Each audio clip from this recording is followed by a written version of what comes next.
I have to say, when I started reading Consent, I really couldn't put the book down. Consent by Jill Ciment is about a woman who was married to her husband for 47 years. But when they met, she was 16 and he was 46.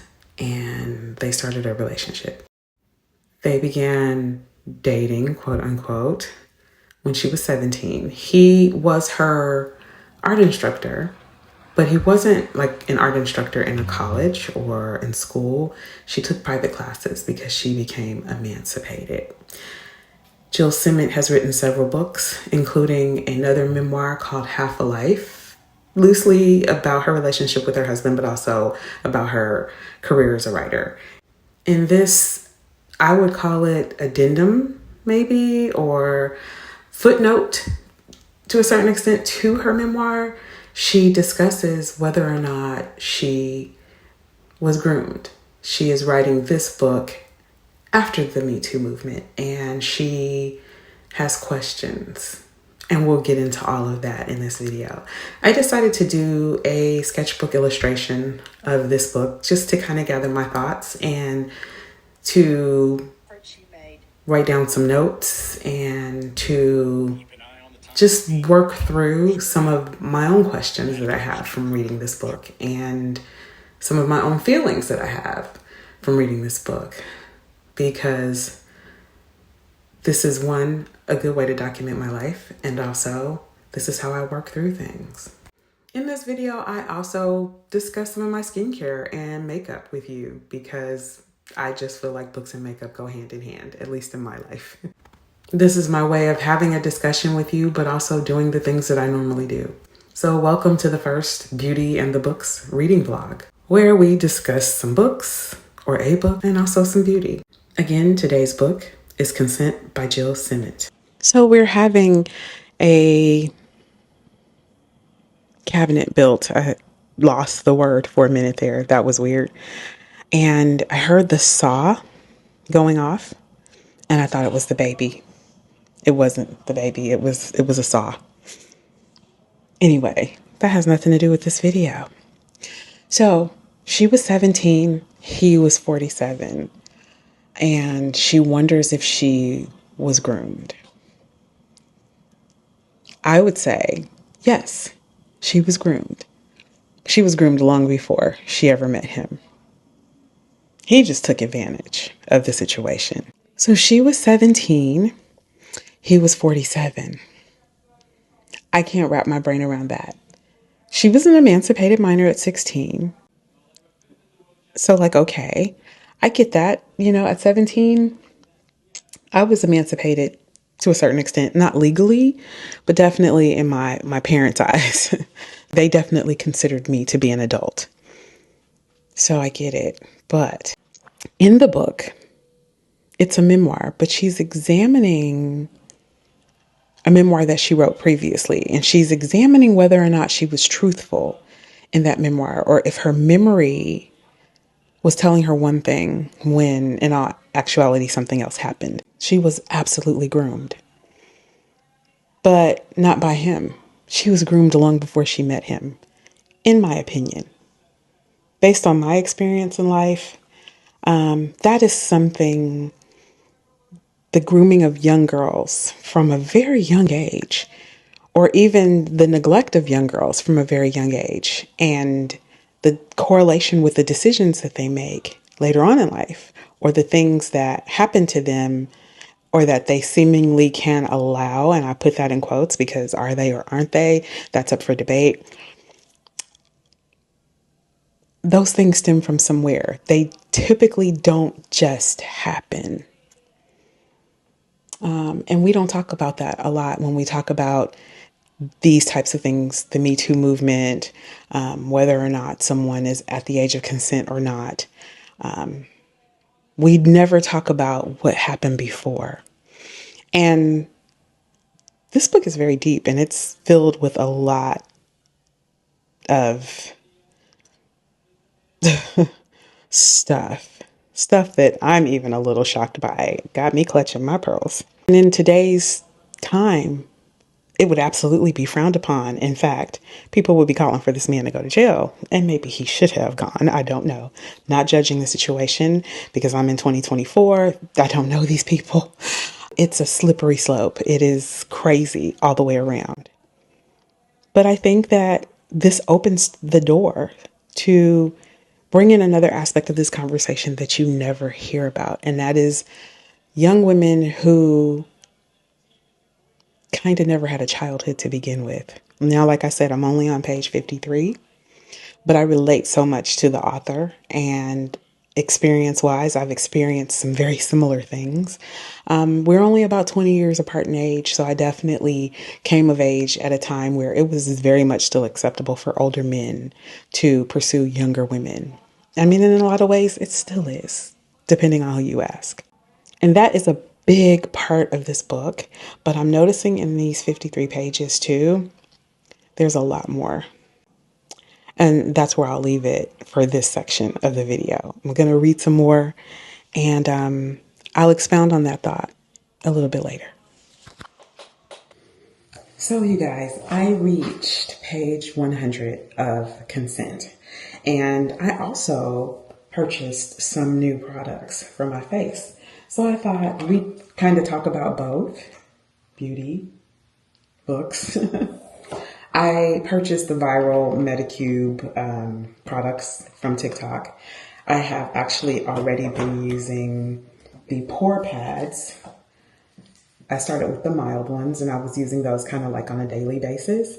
And then you're sitting on the pore pad 2.0, which is the exfoliating pad. I've only used that twice, but what I want to use, what I've been wanting to use, is their liquid microneedling product.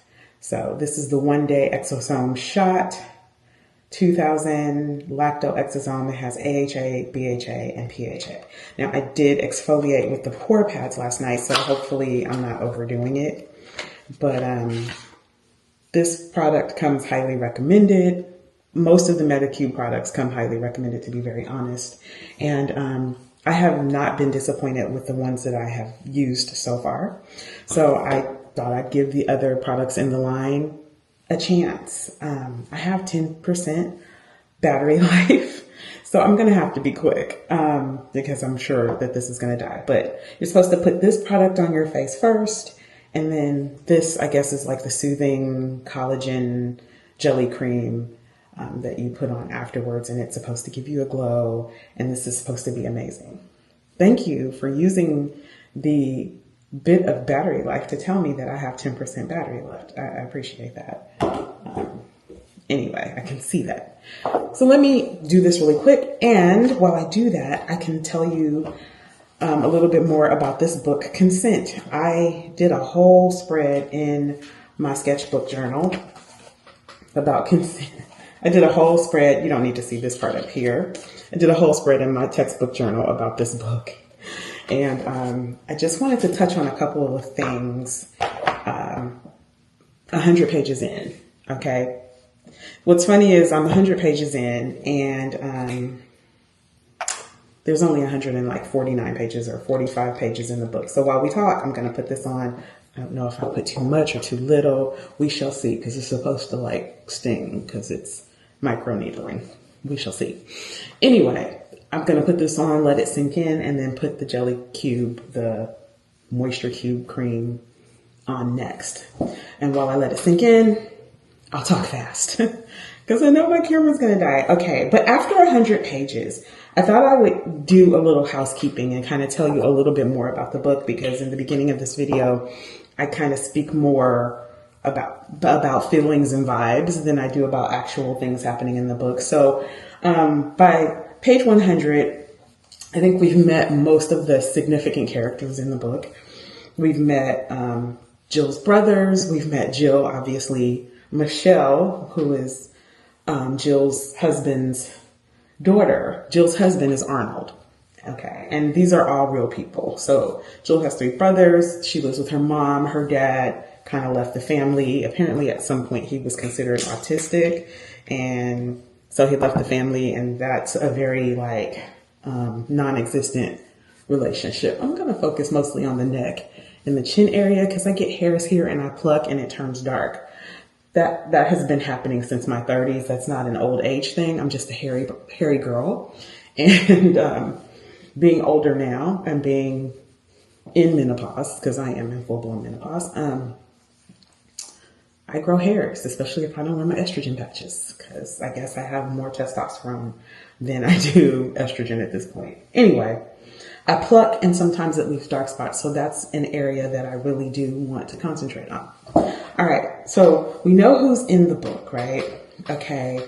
And I really only wanted to elaborate on 2 points here. One is that we've met these people. Now, what's very interesting is that I mentioned that, let me let this sink in. Now, they say if I touch my eyes with this stuff, I will burn my face. I will burn my eyes. So let's try not to do that while I talk with my hands. But I mentioned that I felt like a lot has transpired way before she met her husband, way before she met Arnold, who was her art teacher. Jill met Arnold, who was her art teacher. And I wasn't wrong. Because the dad left, because of the time frame that we're talking about, 60s, 70s, 80s, women were very much into their like feminist like power, and her mom was kind of like focused on getting over the dad and being more, feminist in a sense, like I don't need a man, that type of thing. I'm going to make it on my own. And her kids kind of were feral, just out there doing whatever. And so nobody was supervising these children. And one particular line in the book that lets me know that Jill was probably already going to be on this path regardless of whether or not she met Arnold, was the fact that the dad was gone. And she talked about her brother Pete and how something had happened to him. And then she says, like, on page 92, like his sister before him, he gravitated to any man who paid attention to him. Well, that was obviously because the dad wasn't there. Now, Pete used to like to go to the construction site near their house and talk to the construction workers. Okay, so this isn't tingling or anything. It's sinking in. There's a little tiny tingle, but it's nothing crazy. Like, I don't feel like my face is going to fall off or anything.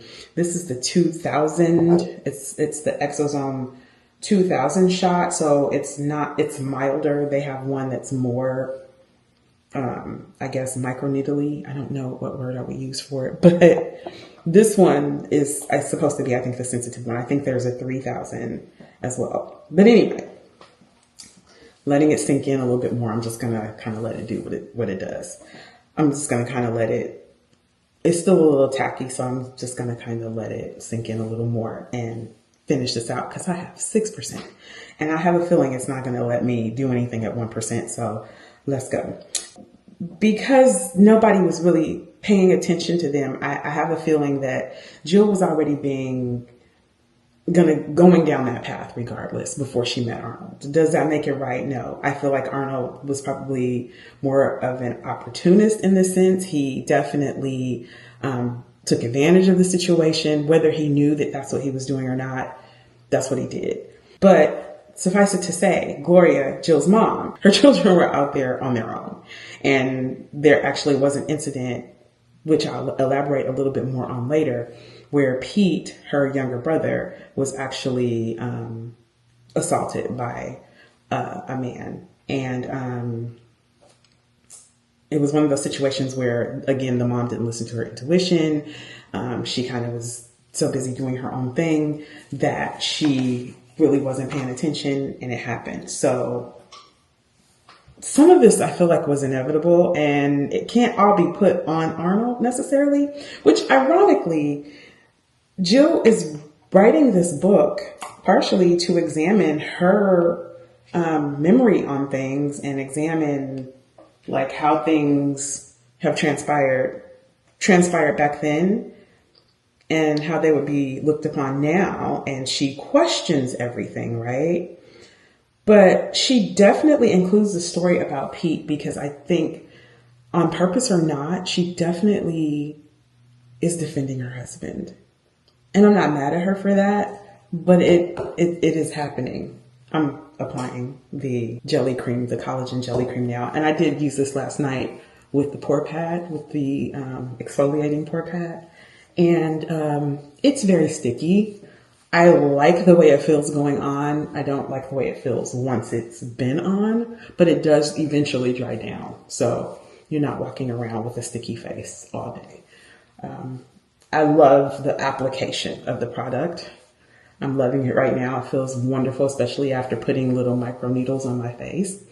But I do feel as though the way that it feels on the skin after it dries down, I want more moisture. I want something a little more creamy, because it says gel cream, but it's really a gel. It's not the cream. I'm down to 4%. So I will say Jill was defending her husband. And she does this in two ways. Part of it is in her writing style. It's very episodic. So she looks at things that have transpired and then she questions like, well, was it me or was it him? You know, and she talks about a lot of the good that he did for her family, because he did. He was probably a savior in many ways to the family, which, you know, makes you wonder just on an existential level, like sometimes are some things just meant to be. Okay, I can feel the needles a lot more now that I put the collagen on. Just to kind of wrap up this segment of the video, it reads as she writes it as if she's a fly on the wall of her life, so she can kind of see what everyone is doing, or at least that's where she's positioned herself. So she is very favorable towards Arnold. One, in the way that she writes about him, you can tell she loves her husband. And two, in the fact that she draws a distinction without doing it on purpose or not, whether doing it on purpose or not, between Arnold and an actual real pedophile. Can you say that on YouTube? An actual real predator. We'll use that word. I don't know if she meant to do that or not, but that does imply that she does not see Arnold that way. And if she doesn't see him that way, has she inadvertently answered her question without answering her question? Because to me, that would seem to be the case, right? You're definitely letting us know that there are much worse people out there, even though this man, 30 years your senior, decided to date you as a child. I have no judgment, because not my circus, not my monkeys. I know that I question a lot about the mom, because the mom is really just kind of like, she knows that it's not right, but she's not doing anything to stop it from happening. And I guess technically it turned out okay because they stayed married, right? Don't know what's up with that glottal fry. All right, I'm down to 1%. So that's all I have for this segment. I will finish the book. This feels tingly. I'll let you know what I think a little bit later. But I will finish the book and I will be back to wrap it all up. All right. Closing the door so I don't wake up the baby. We're going to wrap up this book. This is my outfit of the day. I'm wearing these jeans. I think they're American Eagle. They're like boyfriend jeans, baggy, with this dish vest, which really probably needs to be steamed, but we're not doing all that. I'm already in my outfit because I am running late. And I'm running late because I woke up late because I have a party in 3 days for my daughter. It's her birthday. We always do a big party. And I have so much to do. And the toddler is still here. And I finished this book probably 5 days ago. It's been a minute. And I just am now getting to the point where I can wrap up this video. So I'm going to do it as a get ready with me because I got to go. And it seems like whenever I'm doing these videos, I always got to go. 1 second. Today, we're not doing anything to, Extravagant again because I am just going to the grocery store to buy the food for the party. It's actually a brunch, and it's a drop-in. We love to do a drop-in. So you come, you hang out for the duration of the party, or you leave. I'm sorry, I just need to hydrate. This is just the Avenay, I think that's how you pronounce it, thermal water. I'm just adding some hydration back onto my face. I don't know, last night I slept a little dry, and I'm putting a little on my hair. So if you're wondering about what's going on with my hair, I have relaxed my hair. I have about an inch of it. I've relaxed my hair and I've decided to go with this really very sleek pixie look. I've also used Manic Panic dye, which if I put too much water on my face, you will see drip down my face. And that's not what you came here for. I'm taking this Nairobi mousse, which is what I usually do my mold with. And I'm just gonna kind of like not mold it really, just slick down the pieces that decided to lift while I slept. I don't really sleep with anything on my head at night because for one, it doesn't stay on. And for two, I sweat because I'm a 53-year-old woman and that's just the way that it works. Anyway, I'm trying to grow my hair out and I don't want to do a lot of heat manipulation, and growing my hair out while it's curly sometimes feels impossible. So I decided to go ahead and relax it and grow it out that way. I've had some success doing that before in the past. And hopefully this channel will be up long enough and people will come and watch long enough where you will watch my transformation. Now, I said all that and I still haven't talked about the book.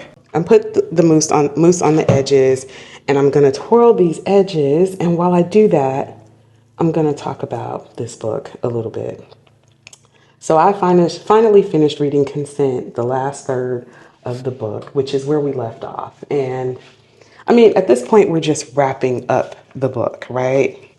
I know a lot of people don't like to give memoirs a rating, but I would give this one like right at 5 stars. Like really, I guess it's definitely, if you're interested in the topic, and her writing is amazing. Like I love the way she writes. It's definitely 5-star quality. Okay. Something about it though is making me want to give it like a 4.75. I don't know what it is. I don't typically focus so much on the author when I'm reading a book, but there's something that's just a little bit deceptive. Like I know that the story is true, but there's something a little bit deceptive about what she's writing. Like I know it's coming off as I'm examining my life and I'm examining my last memoir about my life based on the fact that the Me Too movement happened, and, you know, wondering if maybe, you know, I was a victim. I feel like that is what she's trying to say. And I feel like maybe she's not owning up to the fact that, yes, you were a victim, because she loves her husband. I don't believe that she was necessarily a victim of grooming in the way that we look at grooming. I don't believe that she was sexually assaulted. I do believe that she was able to consent. But I do believe that you have to acknowledge that your husband did take advantage of the situation. He did take advantage, and he played a role in her. He played a role in her violation. I'm not going to say that he violated her, because I don't believe that he did. But I also think that he did have kind of a savior complex himself. And the other thing about the book too, she talks a lot about him being older and how it affected her. Like, you know, one day I woke up and I was with this old man. Girl, you started off with an old man. And she realized some things about being with him, which one was that she was never going to be with a younger man, which, I mean, you know, she's still alive. do that sort of thing all the time. She's in her 70s. Look at Cher, right? Cher's man is like 30. It could happen. It is a memoir, and you can write about what you want to write about. And I didn't want her to make it about her husband. I found it odd that she really was struggling with the fact that this man, as he got older, like she was struggling with it, but also she was okay with it, obviously, because she stayed with him, right? She was struggling with the fact that he was older. And like at one point she had mentioned earlier on that his neck was sagging. This was when they first got together. His neck was already sagging, right? She had mentioned that, like, oh, the way that they remedied that was he, wore a t-shirt because it kind of grossed her out. Like, what? I mean, which to me proves that at that point she was really too young to be having that relationship. By the way, I'm using the Rhode glazing milk. I am obsessed with this stuff. I don't know what it does, but I know that it hydrates my skin. It locks moisture in and all that. But it just feels so good going on, and it does make me glow. I'm not going to do a whole lot because I used the Medicube. Let me grab them. The exfoliating pads last night. I alternate between this and Retin-A, the like real Retin-A, the 1%, like burn your face off if you don't use it properly. Retin-A, that's what I use. But that has given me this skin. Like right now, I don't know what this was right here, but I had a weird breakout right there for like 4 days. And it's going away now. Hopefully it'll be totally gone by Saturday. But other than that, skin is pretty clear and glowing. There's still some discoloration, but hey, you know what? If you saw where I came from, you would totally be like, what? You would. One day I might talk about that because, after all, beauty and books, right? So yeah, I did like the way she wrapped up the book though. She wrapped it up very beautifully. It was beautiful. I will say that's a testament to her skills as a writer because she really tied it all together. Not so much, giving me an answer on what she thought, because obviously anything she said would have been her opinion. Like if she really thought that she was groomed or Me Too'd, that would have been her opinion. And she never really said that she was, as I mentioned earlier in this video, she definitely made it a point to draw a distinction between a real person predator and, her man. So I don't think that she believed that she was traditionally Me Too'd. But I did feel like at the end of the book, she really was a little salty about the fact that this man was 30 years older than her. And I mean, girl, you made that choice, right? Like I was married at 18. I had my first kid at 19, my second kid at 23. I was not Me Too. I mean, granted, my husband is 2 years older than me, so there wasn't that May, December romance thing going on. But I was not Me Too'd. And I will say that I was approached as a teenager and as a youngster by several older men. I dated a couple of older men. And when I say dated, I mean like they took me out to dinner and a movie. It didn't go beyond that. And I was very capable of making the decision to not be with those people at 16, 17, 18 years old before I married my husband. And I feel like if you're capable of not being or making the decision to not do it, you're capable of making the decision to do it. That's just my opinion, though. It's my opinion. There was no power dynamic for me. And I don't believe that there was a huge power dynamic, male to female power dynamic for Jill either, because she mentioned several times throughout the book that, no, I was in control. The more feeble he got, and I mean, feeble could just mean that like there was one part of the book where he was trying to get represented for his work. Years later, I think she was in her 20s and he was now in his 50s and he was trying to get represented for his work. And people were like, you old, and he went through that, like that ageism thing, which is a real thing. Cause in my 50s, he went through that. She pushed him and she like said, no, you're not going to give up. You're going to do it, blah, blah, blah. And so then he did. And she credits herself, like if he had been with an older woman or a woman his age, he never would have done that. And she even wrote a book about that. I don't know the name of the book off the top of my head. If I can find it or remember it, I will post it or pop it up. But she wrote basically a fictional book about a man and a woman who were older. They were the same age. And it was basically in her mind what his life would have ended up being like if he had married or stayed with his wife or married someone his age. But of course, she used fictional characters because obviously that didn't happen. If this video wasn't long enough, Editing Me is popping in to tell you that I've checked out some of Jill Ciment's other books, like just synopsis and reviews. And this girl can write. This lady, this woman can write. And this woman can write, okay? She knows her stuff. I will say she centers her books around her experiences, but I think that also makes the best writing. So just a heads up on that. She is a great writer. This is the La Mer Hydrating Infused Emulsion, which I love. I'm getting all like moisturized today. I'm just gonna put on some sunscreen and maybe just a little concealer and a little bit of the MAC Face and Body makeup just to even out my skin tone. And that's it, y'all. I'm not doing much else. I probably should put on some deodorant, but I'll do that off camera. Nobody needs to see that. This is interesting because I have wiped off the expiration date of my sunscreen. I'm using the Tatcha, the Silk Sunscreen. It's a broad spectrum SPF 50, which means that it's more than likely got some chemicals in it, but it's supposed to be mineral sunscreen. It's okay because whatever chemicals are in it don't burn my eyes. Also, it is slightly tinted, which is adding to the broad spectrumness. It does leave a slight cast for a few minutes and then it sinks in. But that's not a big deal because I'm putting makeup on top of it. So don't be alarmed. Boom, jump scare. But wrapping up the book and my thoughts on it, there was, as far as Jill is concerned, there was kind of an egomaniacal tone to this book. Like she definitely was feeling herself. And she admits it, like she said she was feeling herself a lot because she was younger and he was older. When they got together, that made her cool. She did say that. And then, as time went on, you know, she knew that she would always be the youngest person in the room. You know, when she was with him, she would always look better because she was younger, which that's debatable. Because you know what? I'm younger than my husband and I fight every day, granted 2 years, but I fight every day tooth and nail to make sure I don't look like this man's mama because my husband looks very young for his age and always has. And depending on what I wear or how I do my hair or, you know, what's going on with my body, it's very easy as a woman to look broke down when your man is still upright, okay? And we don't need that, and we don't want that.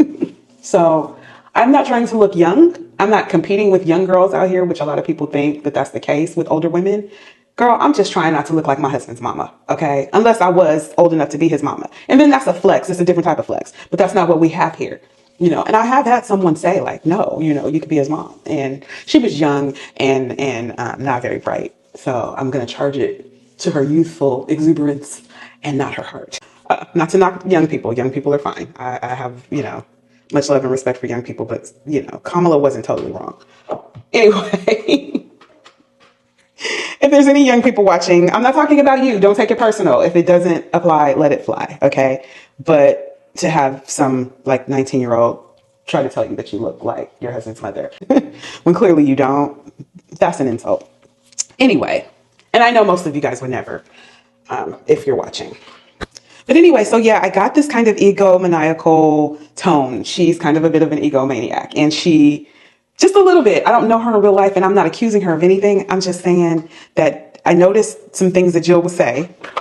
And I'm like, girl, you feeling yourself a little bit. You know, like, oh yeah, you know, if, like in her book, and they made a movie about it, apparently I never heard of it, but if her man had been with someone his own age, he never would have revived his art career, which is crazy because men do stuff like that all the time. You know, they buy sports cars or motorcycles, they go out and they do crazy things. Men have the freedom to do whatever they want. Let's just be real. So the fact that that was her deduction, because she made it seem as if having a wife his age, the wife his age would just be settled in her life and that she would just be happy with how things were and that she would never push him. And I'm like, girl, do you have any women friends? Because I'm pushing my husband all the time. Like, go do stuff, hang out with your boys, you know? And I felt like in a lot of ways she was talking about me. I do want to read that book though, because I might not get through it. It might be a DNF because I already feel like it's a little shady. But the youthfulness of a partner is not necessarily what's going to make a husband or a wife be or do anything. You know what I mean? Yeah, maybe he was trying to keep up with her, or maybe he just really wanted all this time, whether he was with her or not, to revive his painting career. Okay. And he did that. You know, he did it with her. It just so happened that it worked out that way. He also diminished his life being with her as well, because he literally had to start over. You know, he ended up giving the house to his wife and, you know, they ended up he and Jill, you know, when they got married or whatever, they ended up having to like live in places where they didn't have much furniture and blah, blah, blah. And to some people, you know, hey, that's living, you know, you want that youthful drama because people, I think people, I feel as though people who are attracted to younger people really like drama.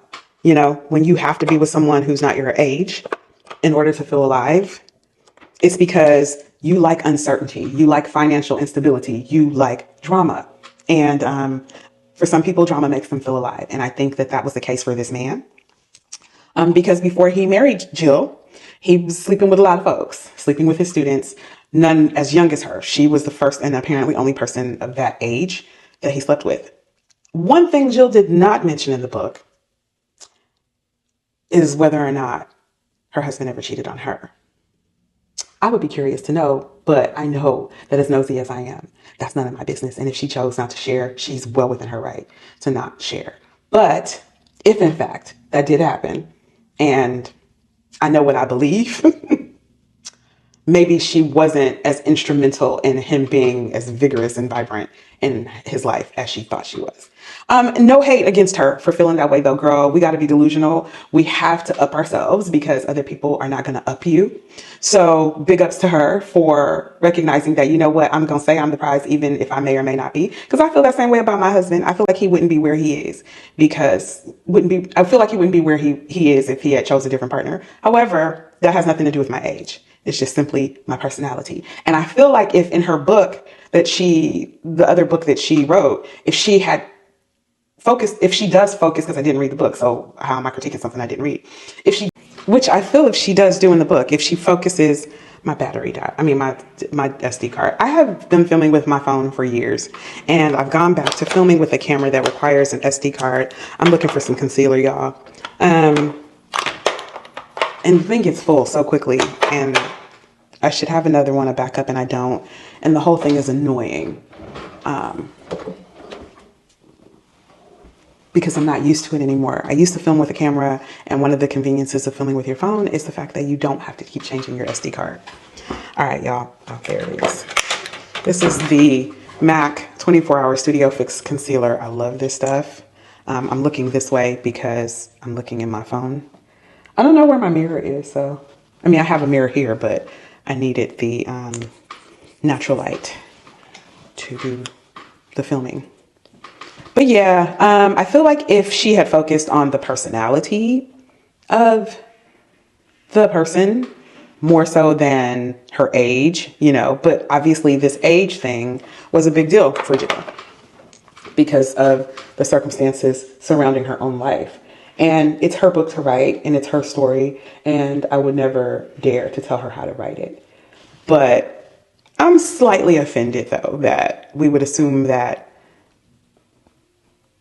a man's life would just be so vastly different if he were with someone younger or older, especially where it makes it seem like his life wouldn't be as good if he were with someone his age or older. Like, stop that.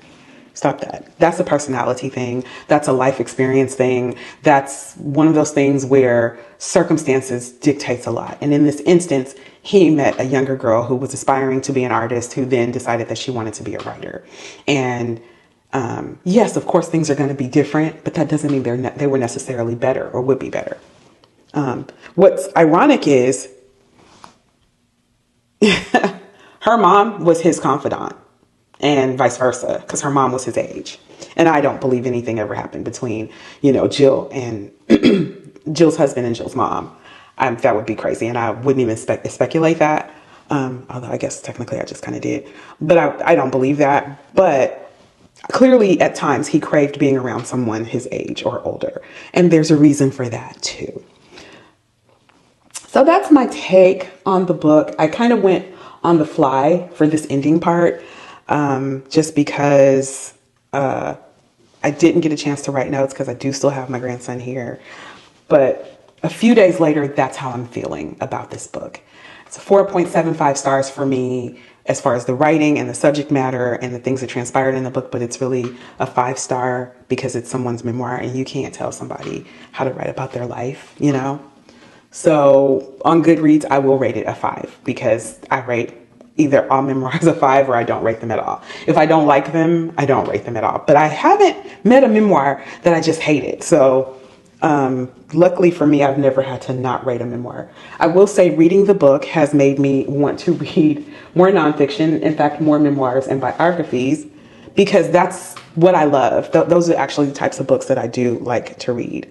And that's when I really want to read a book, that's really my go-to. And so when I do read fiction or I read nonfiction that is not about someone's life, that actually is the rarity. I typically tend to read more biographies because I'm nosy like that. I want to know what's going on with folks. And I learn a lot. So this book, Consent, it has spawned me reading another memoir type. Okay, we're going to have to work through that memory card thing again. That's it for this video. I hope you enjoyed my analysis of Consent. I know it was all over the place. Oh, by the way, this is the MAC Mineralized Skin Finish in Natural. It is really just I'm wanting to say it's like a setting powder, but it kind of has foundation-like qualities too. But it kind of makes your skin really glowy. So this is what I set with. I'm going to put a little mascara on and spritz a little. I have so much cleaning up to do, you guys, and so many things that I need to do. Oh, I might put a little bit of this just to, this is the Charlotte Tilbury Hollywood, I always forget the name, Hollywood filter thing. I think it is. Yeah, that's it. Yeah, it's the Hollywood filter to give you a little bit of glow, you know, so it looks like I'm walking a red carpet. I'm not walking a red carpet, but it's nice to have a little glow. And then I'm just gonna spritz my face with this e.l.f. setting spray that I poured in here because the sprayer clogged. I'm gonna cover my mic so I don't get setting spray all over my mic.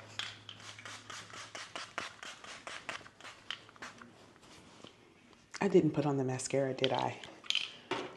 I'll do that. All right.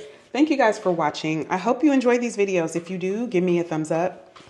You know, subscribe. I got some hair out of place. I'm going to fix that. And hit the notification bell to see when I upload.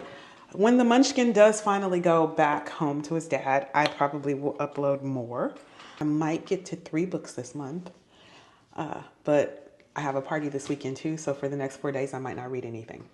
Anyway, however that works, you'll be the first to know. Thank you for watching, and now I gotta edit this bad boy. Wish me luck. See you in the next one.